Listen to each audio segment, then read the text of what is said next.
की उपरत्न पण आहेत, म्हणजे ज्यांना मुक्तरत्न परवडत नाही तरी महाग असतात.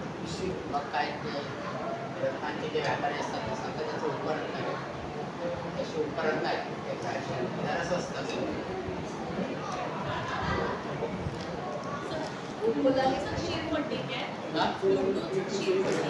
हा फोटो आणि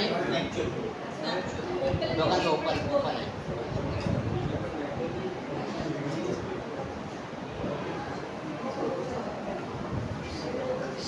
आता प्रत्येक स्थानाचे कारक आपण पाहिले ना, तेव्हा आपण प्रत्येक स्थानावर काय बघतो, प्रत्येक भावावर ना त्यावेळेला त्या प्रत्येक भावाचं कारक ग्रह पण आपण काय बघतो, तो आपल्याला परत द्यायची आवश्यकता नाही.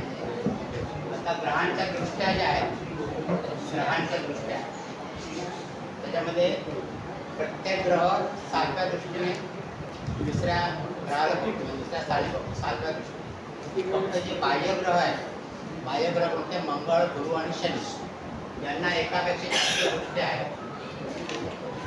मंगळ, गुरु आणि शनी यांना 3 दृष्ट्या आहेत.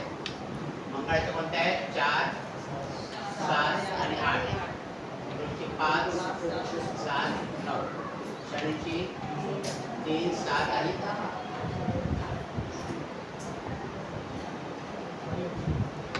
3, 7 आणि 10. आणि याच्यामध्ये दृष्टीचा नियम काय आहे की गुरु ज्या स्थानी असतो त्या स्थानाची हानी करतो. श्लोक आहे, स्थान हानी करो जीव. जीव म्हणजे गुरु. गुरु ज्या स्थानी असतो त्याचं फळ चांगलं देत नाही सहसा, पण त्याच्या दृष्टीने अमृत दृष्टी आहे. गुरुची दृष्टी मात्र खूप चांगली आहे. त्याच्या उलट शनीचं आहे. शनी ज्या स्थानात असतो त्या स्थानाचं रक्षण करतो, पण त्याच्या दृष्टी एकदम अशुभ आहे. त्या ठिकाणी दृष्टी जाईल ते तो अशुभ फळ निर्माण करतो.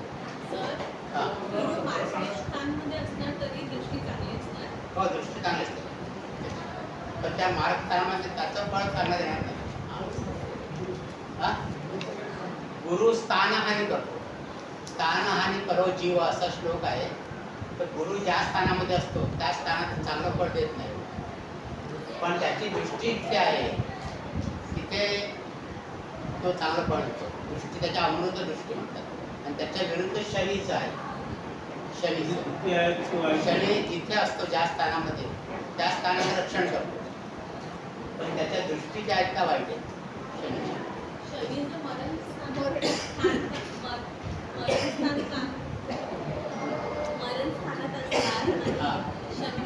हो, म्हणजे हे तुम्हाला कार्यक्रम बाळगायचं की कसं आहे,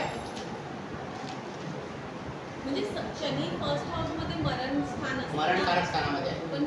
पण तिथे असते जरी फर्स्ट हाऊस मध्ये शनी असला, मरणकारक म्हणजे बलहीन असलेला असला तर तो पहिल्या स्थानाचं नुकसान करणार नाही, पण त्याच्या ज्या दृष्टी आहेत 3री, 7वी आणि 10वी तिथे तो अशुभ फळ निर्माण करतो. आणि मंगळ जो आहे, मंगळ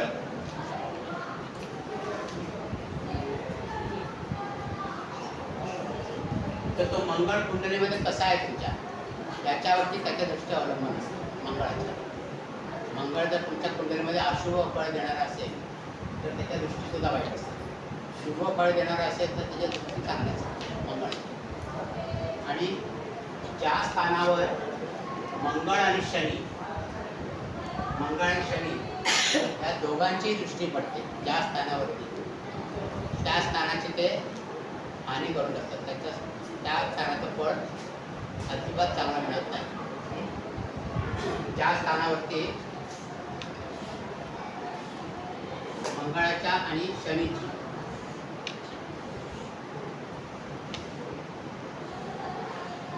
दृष्टी पडते त्या स्थानात ते चांगलं फळ देत नाही.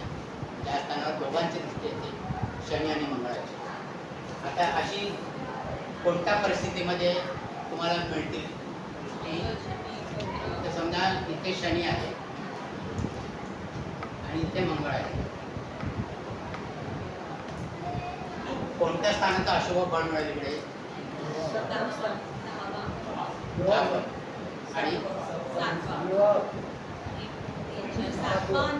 7वा आणि 10वा इथे दोघांच्याही दृष्ट्या येतात. म्हणजे ज्यांच्या कुंडलीमध्ये प्रथम स्थानात शनी आहे, चतुर्थ स्थानात मंगळ आहे, त्यांना वैवाहिक सुख चांगलं मिळत नाही. नोकरीमध्ये पण त्यांची जास्त उन्नती होत नाही, म्हणजे जास्त मोठं पद मिळत नाही. हे सिद्ध झालं इथे. परत शनीच्या मागे मंगळ असणे, शनीच्या मागे मंगळ असणे म्हणजे मंगळ इथे जर धरला आपण तर शनी इथे असेल. शनीच्या मागे मंगळ असेल तर 2 स्थानं बिघडतो. कसं? शनीची तिसरी दृष्टी इकडे येते, मंगळाची चौथी दृष्टी इकडे येते, शनीची 7वी दृष्टी इकडे येते आणि मंगळाची 8वी दृष्टी इकडे येते. म्हणजे शनीच्या मागे मंगळ असणं हा कुयोग आहे कुंडलीमध्ये. आता कुंडल्या बघताना काय काय तुम्ही आड्याच्या बांधायचे असतात. कुंडलीमध्ये तुम्हाला अशी पोझिशन दिसली, शनीच्या मागे मंगळ, तर कुठल्या तरी 2 स्थानांची आखणी झालेली समजायची. 2 स्थानांचं फळ अशुभ मिळणारे समजायचे. किंवा शनी आणि मंगळाची दृष्टी ज्या 2 स्थानावर येते किंवा ज्या स्थानावर येते त्या स्थानाचे फळ चांगली मिळायचे.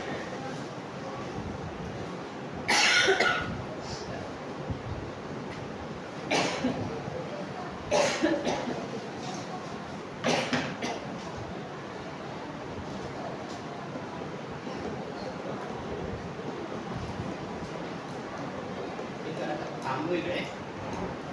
शरीरावर अंबान आणि हे शौचालय वगैरे सर 20 राशीमध्ये तुम्ही म्हटलं की ते पादकी 7th हाऊसला होतं. 7th हाऊसला 20 राशी. 20 7 स्थानी. हां हां तर पहिल्या लग्नी स्थानी 3 राशी आहे, तर 7th म्हणजे पार्टनरचा हाऊस. नाही. हां नाही, तर पार्टनरच्या हाऊसची राशी खराब आहे ना, राशी खराब नाही तिथे. पादकेश. आता तो बाधकेश होणार आणि मार्केश होणार ना. हां आता असं म्हणणार मी. हां 3 नंबर. हां मग इथे धनु राशीचा स्वामी कोण आहे? गुरु. हा बाधकेश आणि मार्केश दोन्ही झाले. आता गुरु कुठेही असेल इकडे तर तो चांगला फळ देणार नाही, कारण तो बाधकेश पण आहे आणि मार्केश पण आहे. आता हा केव्हा चांगला फळ देणार नाही?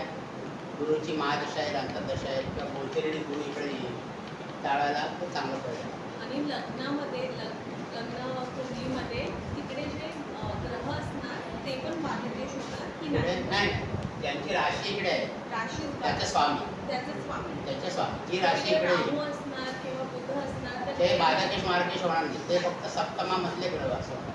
ओके. आणि जी राशी इकडे येतील त्यांचा स्वामी तो बाधकेश किंवा मार्केश. मार्केश.